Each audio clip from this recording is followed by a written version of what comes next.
So I'm at this neighborhood barbecue, right? And Brenda from the HOA is there. She's the kind of person who spends her whole day judging everyone's lawn. I've got some lukewarm potato salad on a paper plate, and I'm holding the family iPad because my daughter has my phone. Then a notification pops up. A photo upload from Greg's phone. Now, Greg usually thinks he's slick and he'd set up this hidden album a while back. But he forgot the iPad still mirrors the family stream. I swept. It wasn't just one photo. It was a whole sequence. Greg, me husband of 24 years, in a hotel room in Chicago. He told me that trip was for some regional leadership conference. But he's there with a woman who looks like she wants even born. When we bought our first house, they weren't just kissing. It was very clear. I didn't drop the plate or make a scene, but honestly, I felt like I was going to throw up. I just looked across the yard and saw Greg laughing with some guys from the board, holding a beer, acting like the perfect husband. I looked back at the iPad, swiped a few more times to check the dates, and then I locked the screen anyway. I spent the rest of the barbecue smiling. I even told Brenda her dip was great, but the second we got home, I tried to log into the family laptop to see if there were any emails. Incorrect password. I tried again. Still incorrect. He'd changed it. Most people would probably start screaming right there in the hallway. But I just looked at him and said, "Hey, I think the laptop is glitching. I can't get in." "I don't know. Probably just an update," he said. "I'll check it when I'm not busy." He never did. He didn't have to. That was the moment I decided I was just done with him. The next 3 months were basically a lie. I just played the part of the happy housewife. I wanted him to feel so comfortable that he'd actually forget I was a threat. One Tuesday, I was in the kitchen pouring baking soda down the garbage disposal because it smelled like something had died in the pipes. I was so stressed. I didn't even notice the ants taking over my pantry until I saw a whole trail of them marching through some spilled flour. I spent 20 minutes scrubbing the shelves with vinegar and water, just absolutely seething while I thought about the shell company Greg had been using for his consulting fees. While he was ignoring the sink, I was on my phone texting my lawyer, Sarah. She specializes in scorched earth divorces. I sent her a PDF of our joint brokerage account and a photo of the deed to the vacation house in Florida. "You're acting weird," Greg said one morning while he was eating toast. "Not acting weird," I told him. "I'm just tired. I've tried to log into the FAFSA portal for our daughter 3 times this week and the password reset isn't sending. It's a nightmare." "Just call the helpline," he said. I did call them. I also called my accountant to find out exactly how much Greg had been skimming from the joint savings to fund those Chicago trips. A few days later, Buster, our golden retriever, managed to eat an entire neon pink hiking sock. I had to rush him to the emergency vet, and the bill was $300. I paid it with the joint credit card. And while I was waiting in the lobby, I spent an hour on my laptop. The one I'd finally managed to get into using a recovery key. I found in his old desk drawer, copying every single bank statement from the last 5 years onto a thumb drive, so I left the vet with a puking dog and all the proof I needed to ruin him. I didn't tell him about the money, and I didn't tell him I knew about the girl. Instead, I came home and told him the mortgage payment was jumping by $300 next month because the property tax escrow was short. "What?" he asked. "How is it short?" "I don't know, Greg. The city probably raised the assessment. They'll have to call the banks," I said. I didn't actually have to call the bank. I already knew why it was short. He'd been diverting funds from the escrow account into a private account I'd just discovered. He was literally risking our house to pay for hotel rooms. I spent the next few weeks acting like a woman who was slightly stressed about a $300 increase. I'd sigh over the bills at the kitchen table. I'd complain about the price of eggs. I just played the part. Meanwhile, I was meeting Sarah in the parking lot of a Panera Bread 3 towns over. We weren't talking about feelings. We were talking about the money. Sarah told me that if we timed the filing correctly and could prove the diversion of marital funds for his mistress, we could potentially push for a much larger share of the assets. "We need the bank records from the secret account," Sarah said. "If you can get the account number and a recent statement, I can subpoena the rest." "I already have them," I said. I handed her a folder of documents I'd pulled from his laptop. "Damn, you've got this already," she said. "I'm just organized," I told her. Then came the bank appointment. Greg insisted we go together to discuss some investment options for our daughter's college fund. He probably thought he was being a good father. We sat down in the plush chairs of the branch manager's office. Greg was leaning back, looking relaxed, acting like the man of the house. I think we should move some of the 529 funds into a more aggressive growth portfolio, Greg said to the manager. The manager, a guy named Marcus who had known us for years, looked at Greg, then he looked at me. He looked incredibly uncomfortable. Actually, Greg, Marcus said, there's something we need to discuss regarding this secondary account associated with your social security number. I didn't look at the manager. I looked at Greg. I watched the exact second the blood drained from his face. I just sat there, blinking slowly. What secondary account? I asked. My voice was completely flat. Greg just kind of froze. He didn't even blink for a few seconds. Then he cleared his throat and looked over at Marcus. I think there's been a mistake, Greg said. I don't have a second account. Marcus didn't look like he thought it was a mistake. He turned the monitor around and pointed to a line. It's right here, Greg. Account ending in 4022. Private savings. There's about $42,000 in it, and it's been getting monthly transfers from your payroll. I just sat there. I wasn't even crying. I was just staring at the numbers on the screen. It's for a surprise, Greg said. He finally looked at me, doing that thing where he tries to look wounded and sincere at the same time. Michelle, I was saving up for that anniversary trip to Italy you always talked about. I wanted it to be a total surprise. Our anniversary was in June, I told him.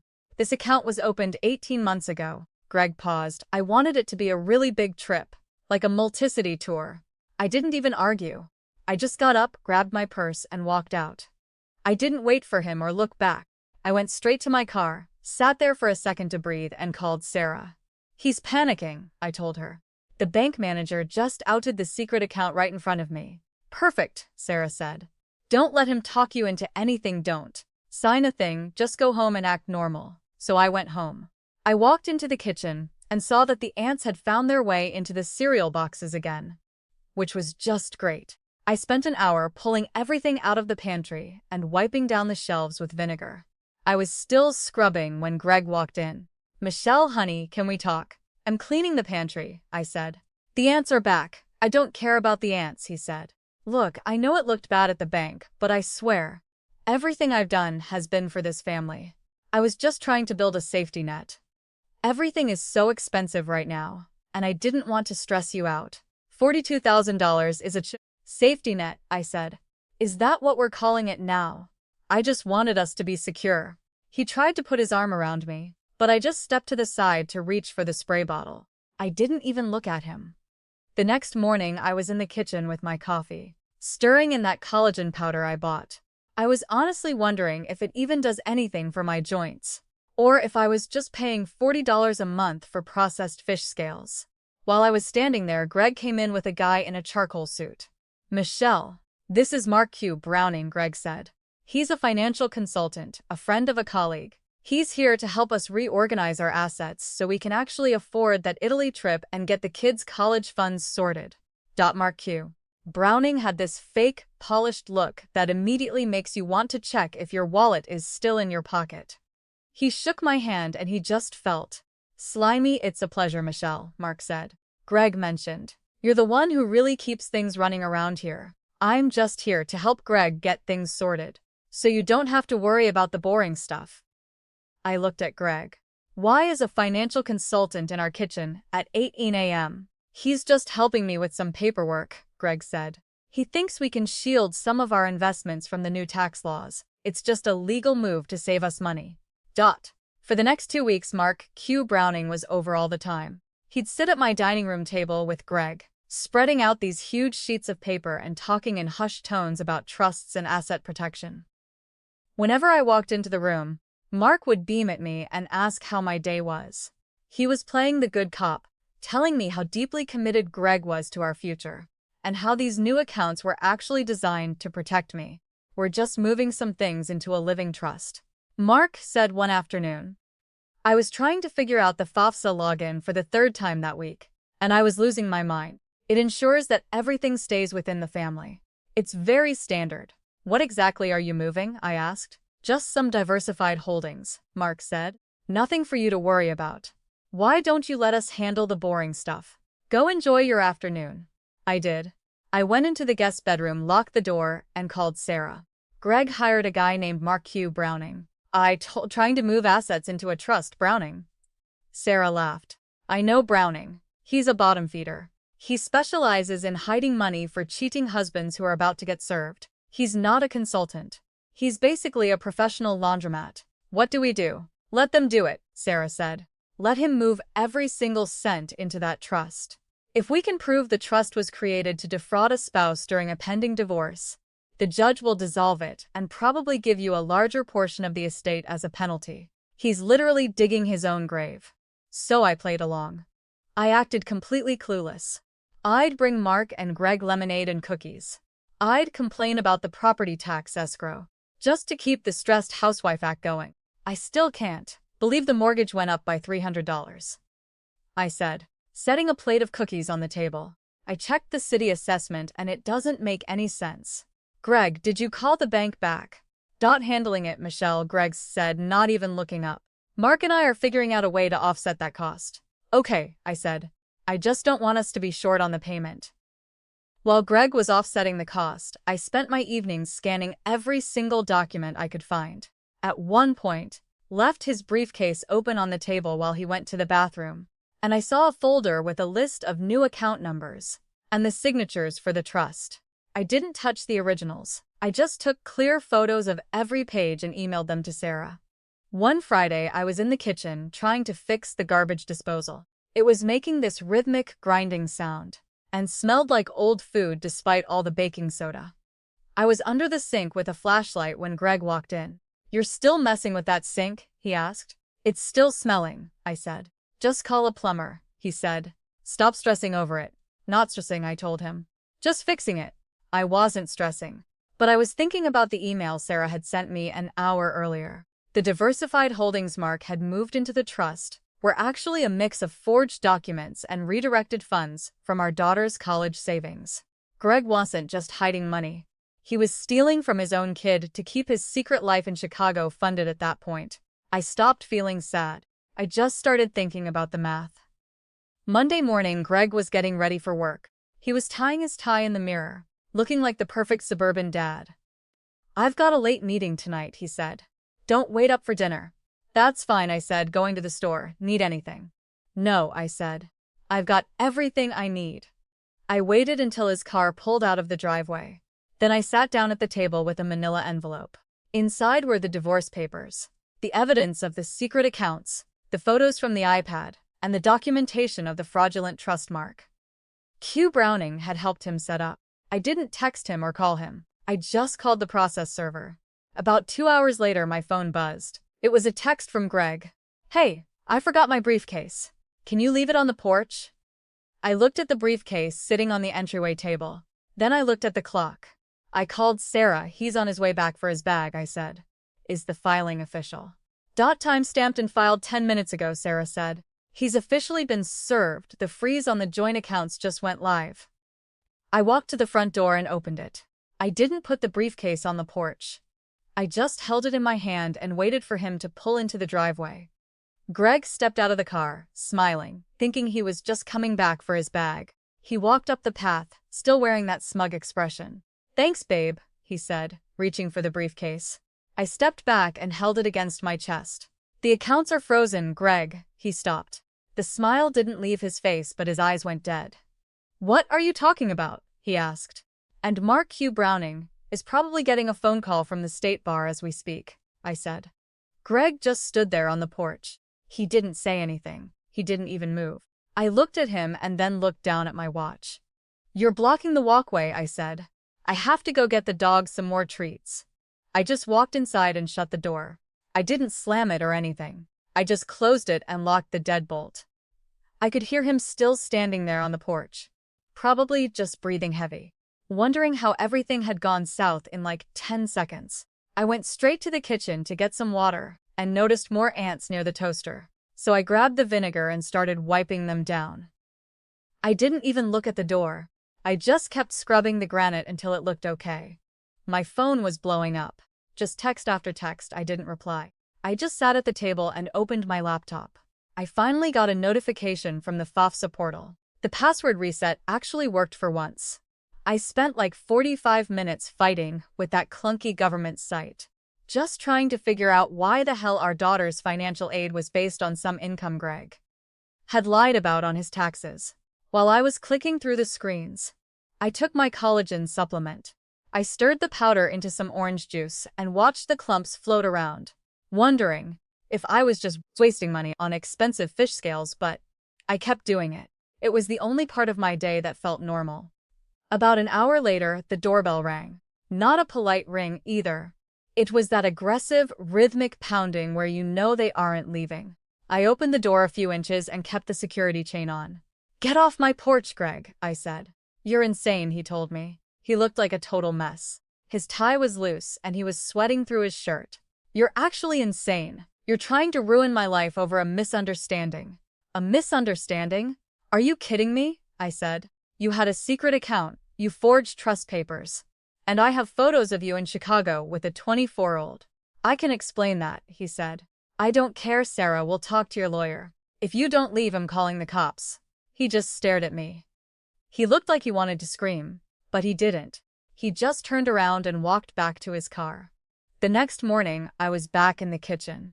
The garbage disposal was still making that grinding sound, and the smell was coming back up.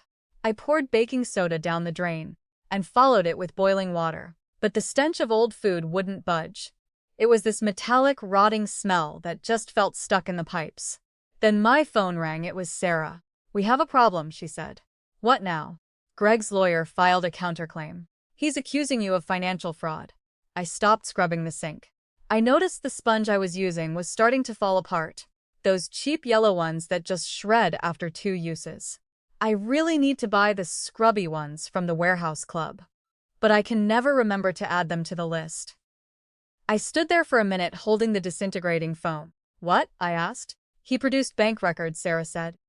"Apparently, there's a private account in your name on. You don't know about that's been getting monthly transfers from the joint savings for 3 years. He's claiming you were the one hiding money. He's trying to flip the script on you." I just froze. "I've never seen that account in my life," I said. "I know," Sarah said, "but the documents look real. He's got your signature on the opening forms. If the judge believes this, your leverage is gone." I stood there for a minute. Wait, was it Tuesday when she called? No, Wednesday. I couldn't even process it. "Send me the documents," I said. Sarah emailed the PDFs. I opened them on my laptop while I waited for the dog to finish eating. I scrolled through the statements.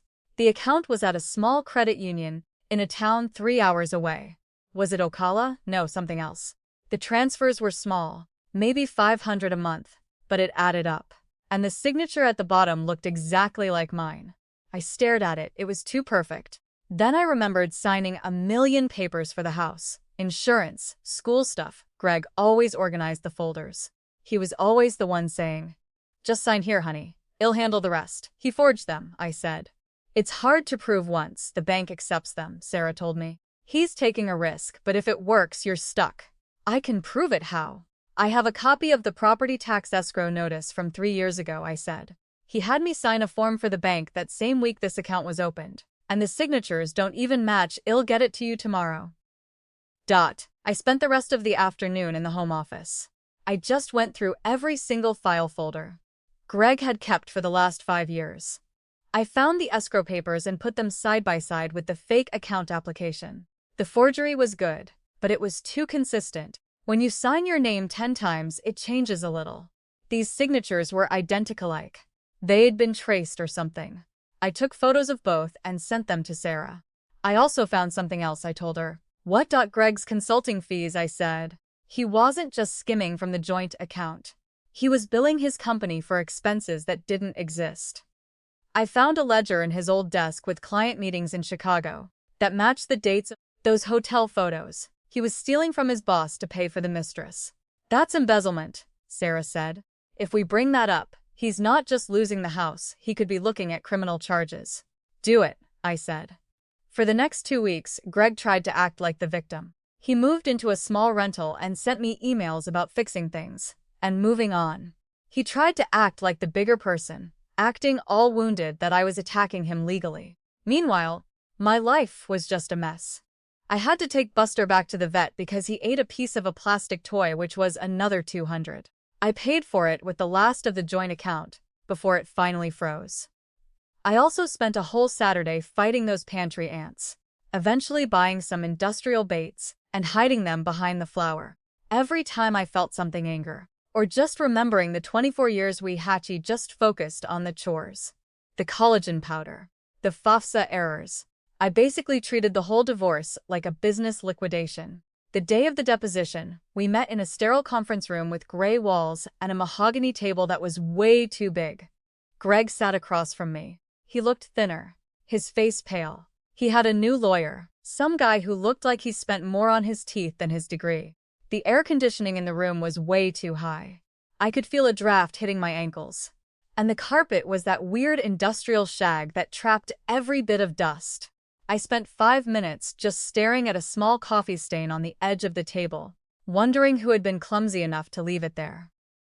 "My client is prepared to settle," the lawyer said. "He's willing to give you 40% of the assets in the house, provided the embezzlement allegations are dropped." I didn't even look at Greg. I just looked at Sarah. "We're not interested in 40%, Sarah said. "What are you looking for?" Everything, Sarah said.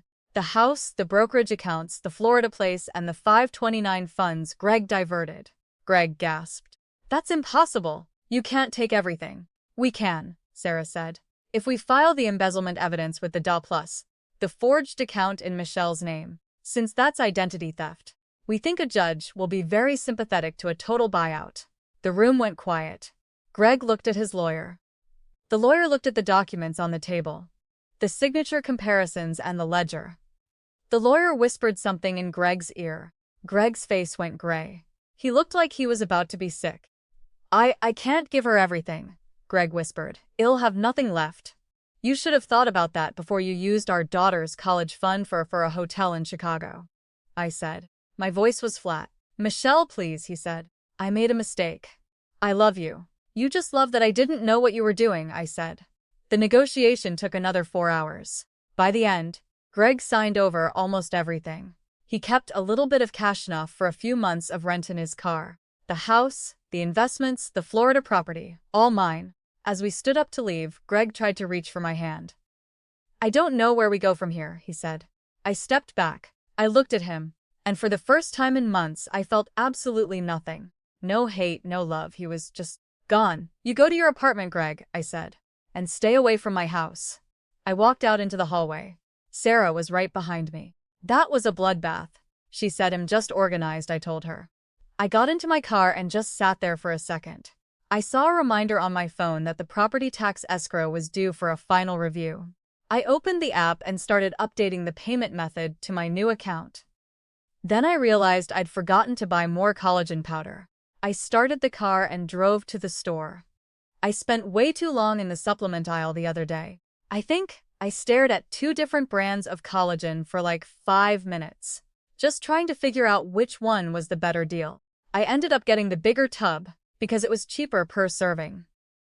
Though I'm still not sure if it actually does anything for my skin, or if I'm just drinking expensive fish glue. When I got home, the house was just quiet. Not in a good way, just empty. I put the groceries away, took the supplement, and sat at the dining room table with a stack of folders. The settlement Greg signed was one thing, but actually making it happen was a total pain. I spent the next 3 days on the phone with banks, title companies, and the brokerage firm. It felt like I was managing some corporate merger or something. I didn't even really feel like I'd won. I just wanted the paperwork to be done. Sarah called me on Thursday to say everything was moving over. The house deed was being recorded in my name, and the brokerage accounts were being switched. By Monday, Greg would have exactly what we agreed, on his car and a checking account with a few $1,000s. "What about the Florida property?" I asked. "Already handled," Sarah said. "It's yours. You should probably just sell it, though. The insurance rates in that zone are a nightmare." "I'll list it Tuesday," I told her. While all that was going on, the house was basically falling apart. The garbage disposal finally crapped out. It made this loud, violent screeching sound, smelled like a swamp, and then just died. I spent an hour on the phone with the warranty company, which was a disaster. I was on hold for 40 minutes listening to this low-quality jazz, just to find out the disposal wands, even covered under the premium plan I'd been paying for since 2018. "I'm sorry, Mrs. Marshall," the lady told me. "Motor failure is considered wear and tear."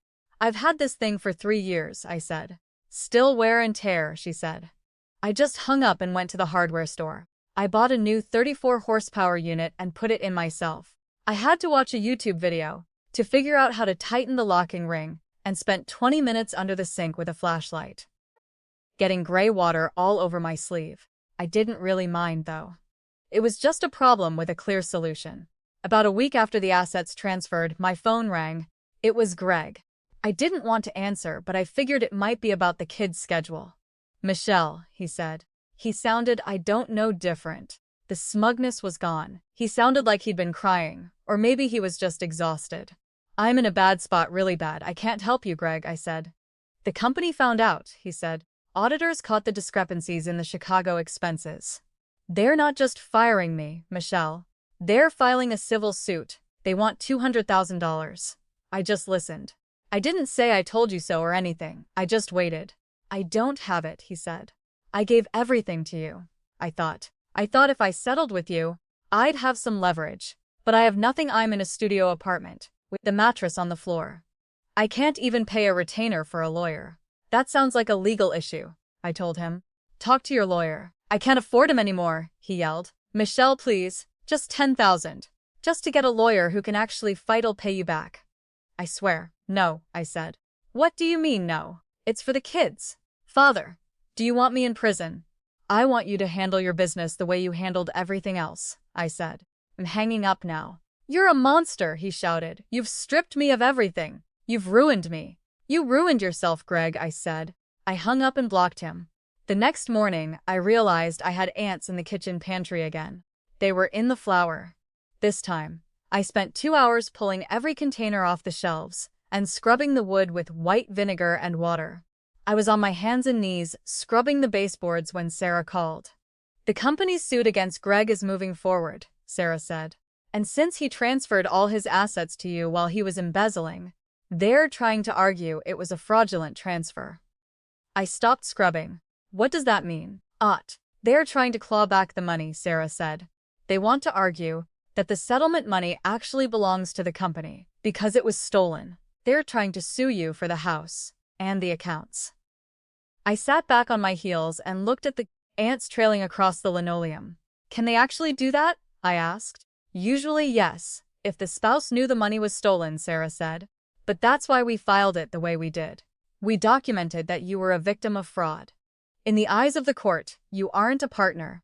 You're a creditor who was cheated by her husband. So the house is safe." "The house is safe," Sarah said. "The company can go after Greg for every cent, but they can't touch the settlement because it was court-approved.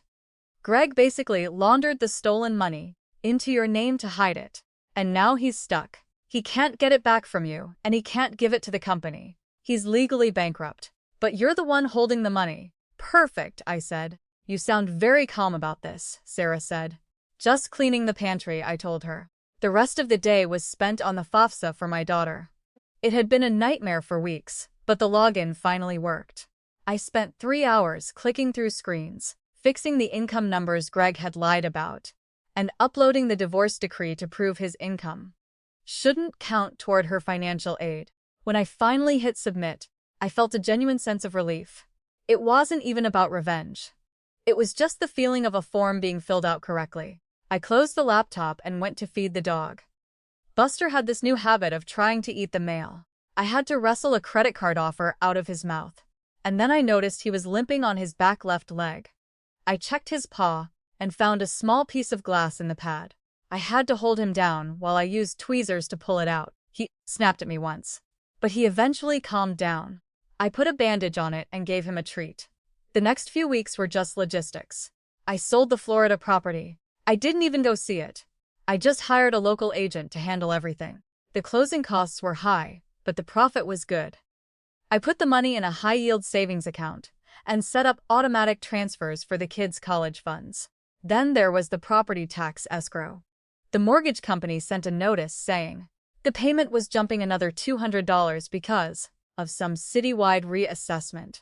I spent a whole Tuesday afternoon on the phone with the county assessor's office, arguing about the square footage of my garage. I didn't stop until they agreed to review it. I'm not paying for space I don't use, I told the clerk. Well, send a reviewer out next week, Mrs. Marshall, she said. Thank you, I said. One afternoon I was in the driveway when a car pulled up.